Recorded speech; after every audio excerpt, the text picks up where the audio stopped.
Am I the a-hole stories? Am I the a-hole for telling my children that if they don't grow up and get real jobs, they aren't getting a penny from me when I die, and then giving them a reality check? I, 57 male, have 2 kids, Ned, 30M, and Amy, 27 female. Ned works part-time flipping burgers, but insists his real job is as a gaming streamer. Amy claims she's a professional influencer, her livelihood supported by her boyfriend. My kids are adults, what they do with their lives is their choice. We've had several arguments about it. But ultimately, as adults, the responsibility for their lives is their own. Over Christmas, we were talking about their mother, on Zoom, when Amy brought up the subject of her will, wondering if she'd left anything to them. I confessed that she passed before ever writing one, and the money she did have was used up the year she passed. We were a dual-income family in a time when neither of us were making a lot. It was a hard time. Eventually, I joined a friend in the private sector and my fortune changed. I'm not rich, but I'll never be uncomfortable again. Well, Ned then decided to lighten the mood by implying that I'll make up for it when I pass. I asked him what he meant, and the conversation went as followed. Me, what do you mean? Ned, well, you have a lot of money, right? It'll go to us. Me, and who told you that? Amy, what do you mean? Me, I've made it very clear that I don't approve of the way you both live. You both chose not to get an education or real jobs. You have no way of supporting yourself. I often buy them groceries. You refuse to help yourselves, so why would I enable your lifestyles by leaving you my savings when I die? You want my money, then grow up and get real jobs, but the bank of dad will be forever closed when dad is forever closed. What followed was a heated argument where both Ned and Amy accused me of being manipulative and unsupportive, so I got real with them. Me, you both refuse to grow up. Flipping burgers is an honorable job, but it's not going to keep a roof over your head. What if you have kids? What if you get fired? And Amy, what will you do if your boyfriend breaks up with you, because all you do is sit on your butt all day and take photos of yourself? You want to do that? Find a modeling agency. A real job. You both speak of chasing your dreams, but neither one of you are in any position to do that, because neither of you wants to take responsibility for yourselves right now. I've said it a million times. You're adults. What you do with your lives is your choice and your responsibility. Dreams take money, and neither of you have that. Grow up. Get a job. A real job. Then chase your dreams. I'm not going to leave a penny to either of you if your life plan is to get by until I die, then coast through the rest of your lives off the earnings of my hard work. Ned ended the call after a prolonged silence. Amy called me an a-hole, then did the same. I haven't heard from either since, and neither will take my calls. So, am I the a-hole here? I think I might be because I was unnecessarily harsh on Christmas. Edit, some of the feedback coming at me is because I'm critical of their jobs. To be clear, a job is something that you make money from. Neither earn any money as a streamer or influencer. And I defend my opinion of flipping burgers. It's an honorable job, but not a career if you're doing it part-time like my son, thus making him ineligible for promotion. If he were working it full-time, I would be worried, but I know he's taking responsibility for his life. Edit 2, this conversation has come up a lot during the pandemic. My son was laid off, and my daughter isn't working, but both have been speaking a lot about their jobs as a streamer and influencer while bringing in no money to show for it. We've argued about it a lot, and it just came to a head when they brought up my will. Now for the top comments. Not the a-hole, it's your money, do as please. I have friends who stream and make a little money from it, but it's clearly only a side hustle. Getting big enough to support yourself on streaming or as influencer is incredibly unstable. What if you get banned from the platform? Streamer/YouTuber/influencer is extremely volatile market, and an audience you built over years can disappear overnight. At minimum, it's smart to have a reliable skill to fall back on. I confess, I know very little about how either industry works. All I know is that my son spends countless hours streaming himself playing video games, and my daughter sits around all day taking photos of herself, claiming she's an influencer. Finally, an opportunity to use my useless knowledge. I have worked with digital content creators and influencers for 6 years. I've directly supported thousands of them and seen their earnings month to month.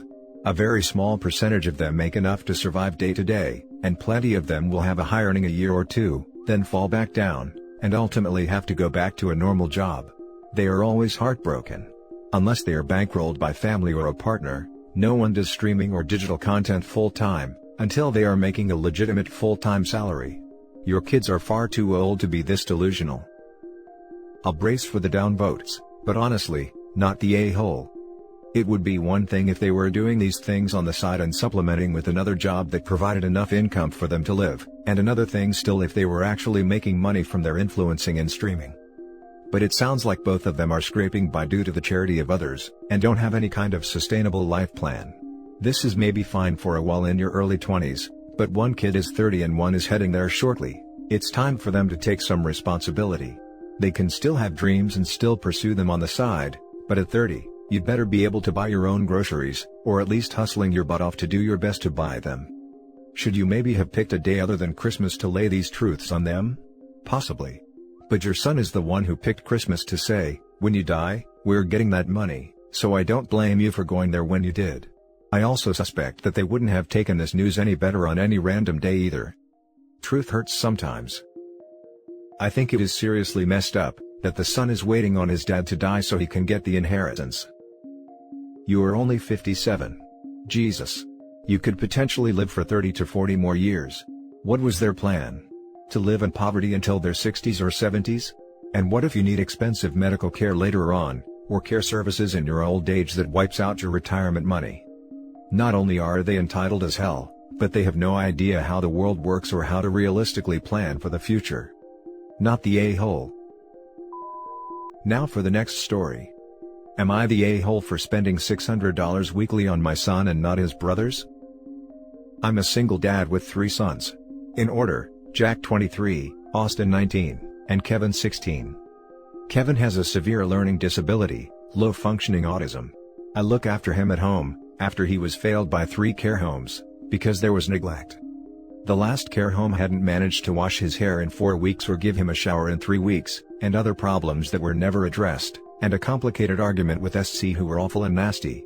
I couldn't let him live like that. Jack and Austin both live at home. They didn't want him to return home, and were being negative towards him. They said since he's back home, they won't be involved in his care. I'm not sure why they want this for their brother to be treated as less, just because of his special needs. I know it's not easy for them, Kevin, and me, but he's their brother. I started looking after him myself. Routine has changed, but I managed at first. I started working from home so I could spend more time with him. But it didn't work because not only am I solely taking care of him, everyone else in the house doesn't help with simple tasks. It's just exhausting to be doing everything alone. I decided to hire a paid carer that takes about $600 weekly. Austin and Jack knew about it, and they were upset with me, asking me why I was spending that much money on Kevin alone and demanded equality, and be given the same amount of money weekly too. I was stunned when they both lashed out at me for playing favorites and treating Kevin differently, saying he was my spoiled favorite. They started complaining about needing money to fix their phones / new TV / a new dishwasher, etc. I told them that I had no choice since no one wanted to participate in his care, and that they're capable adults who can start earning their own money if they wanted. They said they weren't obligated to take part in his care, so I should stop holding that over their heads. Then demanded that I give them the same amount of money weekly. We argued back and forth, and they both took turns to try to guilt me for what I did. They refused to drop it, and other family members got involved. My sister berated me saying I was being unfair, and that their reaction is understandable. They're both 23 and 19, they can move out if they want. At least they don't pay rent nor groceries. The argument seemed to be going nowhere. They've been giving me the silent treatment since then, and say that I'm playing favorites. I need to mention that I in no way asked or expected Jack and Austin to be responsible for their brother. I never asked them, so I have no idea why they keep saying I'm trying to get back at them for refusing to help. It's not like that at all. Now for the top comments. They're adults. Adults living in a home should be helping with cooking / cleaning, etc., regardless of the situation, even kids should. But adults really should. No, they don't need to help with his care, but they do need to do other household tasks. Kevin is a minor child with special needs. Of course you should spend more money on him. Do they have jobs? How did they come to expect you to support them into adulthood rent-free? I understand the 19-year-old not paying rent, but not the 23-year-old. Everyone sucks here for enabling the older two to act like this. No, neither of them have jobs. I've been understanding and didn't want to make them feel as if I'm being controlling and treating them differently from Kevin, but it obviously got out of control. I'm dealing with so much and I really can't take this anymore. Dude, they can get jobs. That's not being controlling, it's making sure they're responsible adults, which they're not right now. It's not like Kevin can even get a job, so they should be thankful they have that ability. I've already talked to them about this. Jack wants to get a job, but it's Austin who keeps demanding things from me, and being a Jack's here about the difference in treatment. It's clear to me that Jack has been affected by what his brother tells him. Not the a-hole. You're under a lot of pressure here for many reasons, most of which are outside of your control. It's clear that your other sons see Kevin as a burden, wanting nothing to do with him, but also as a threat from the perspective of your time/money/attention. I suspect this goes back to their childhood where they always felt like his special needs meant that they got less than. I think family therapy is highly in order here. Your sons do not appear to have the emotional maturity to manage themselves properly in this situation, and the last thing you need is more stress. Hoping you are able to sit them down, have an open and productive chat with them, and get the ball moving on seeing someone that can help you navigate this. I've mentioned therapy for them, and Austin laughed saying there was nothing wrong with them to seek counseling, and that I'm the one being neglectful and playing favorites. The next story is titled, Am I the a-hole for not buying presents for my brother's kids? I'm a 36-year-old woman, and my brother, Carl, name changed, is 38 and had 3 kids, age 12, 9 and 7. I don't have kids nor do I want them. Carl and I have never been on good terms and I honestly cannot stand his brats. They're rude, entitled, and manipulative. The oldest one is known to bully other kids. The middle one is known for throwing things when she doesn't get her way, and the youngest one drowned a hamster. When the hamster was found dead in their bath, my brother and his wife actually laughed, and said something like, "Oh, he's just a kid." For this reason, those 3 kids are not allowed to come to my home.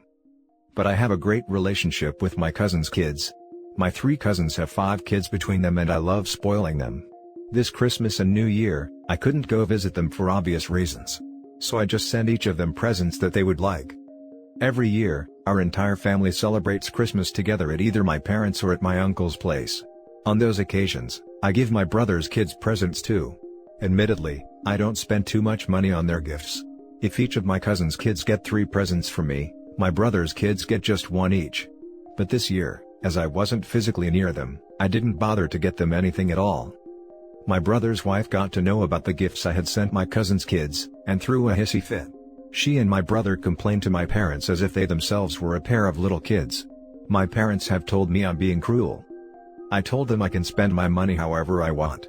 I'm not going to waste it on people I don't really like. My brother has been texting me, telling me I'm a terrible aunt. I just texted back some funny emojis. LOL. Tell me, am I the a-hole for not getting my brother's spawn something? Top comments. Not the a-hole. The fact that your sister-in-law threw a fit over something that was none of her business to begin with, isn't your fault or problem. They are grown adults, and if they want their children to have gifts, they can buy them. I'm assuming they are your parents' only grandchildren, so they are probably spoiled enough as it is. And did they buy you anything? Probably no. So why do they just expect you to buy the kids something? The kids probably didn't even notice or care. Entitlement at its finest. Yes, they are my parents' only grandkids. And no, my brother and Sil never give me any gifts, even though my cousins always reciprocate my generosity to their kids. Not the a-hole. In addition, maybe try to stay on good terms with the youngest one in case he shows up at your door with a knife in 10 years. I'll be calling the cops, LOL. Not the a-hole. First, it's your money. Second, you didn't give the presents in front of the kids so they feel bad. Your brother and Sil could manage it better and their kids too. The part about the hamster really freaked me out. What kind of parents laugh at that? It was very disturbing. That's actually the main reason I don't let those kids into my house. They might hurt my pets. My cousins also go out of their way to keep their pets away from those kids. Now for the last story. Am I the a-hole for asking my grandson to get rid of his cockroach collection before moving in? My daughter is a single mom, my grandson is 11 and my granddaughter is 8. They're being evicted from their current residence due to the property changing hands. My wife and I offered them a place to stay while they look for a new house. The only issue is that, They keep reptiles. Well, the reptiles aren't the problem exactly. I have no issue with lizards and snakes and the like, but they breed their own feeder roaches. Thousands of live bugs in containers they use for breeding and food. I understand it's cheaper to breed the roaches yourself, but I do not want the risk of an infestation if they escape. I used to see bugs all over the reptile room in their old place. I told my daughter to get rid of the bugs. She knows plenty of other keepers who would take them. Breeding them isn't hard either. Once she gets a new home it will be easy to start again, and buying food for the lizards for a month won't hurt. She is incredibly mad about me asking her to get rid of the bugs. They are apparently my grandson's project and he's very proud of them. I support him having a hobby and being responsible, but I don't think an 11-year-old boy is capable enough to not accidentally cause an escape. My daughter works, not from home, so it will be my wife and I's responsibility to wrangle any escapees 8 hours out of the day. Am I wrong for asking this? My daughter is so upset by a request and thinks it's unreasonable since the bugs are clean and well kept, and I'll be disappointing my grandson. She asked that I at least buy the reptile food since I'll be forcing her to get rid of the roaches. I reminded her it's my roof, my rules, and the animals are her responsibility. She won't be paying us rent so she has extra income for the month to buy the food. She wants me to tell my grandson myself that we're forcing them to get rid of the bugs, but this is just a transparent guilt trip. I don't think I'm strong-arming her into this, or that my request for no cockroaches in my home is a crazy one. I'm editing the post to say a few things. 1. They are dubia roaches, and no, I don't know how she got them. I wasn't even aware they were illegal in Florida until I made this post. I'm hardly an expert on reptiles or bugs, so forgive me if I get some things wrong. 2. They have to leave their current housing situation because the new owner is changing the property. I don't know if evicted is the right word in this circumstance, but they were strongly suggested to leave and didn't get proper notice. No, this isn't legal, but we can't do much about it. Now for the comments. Not the a-hole.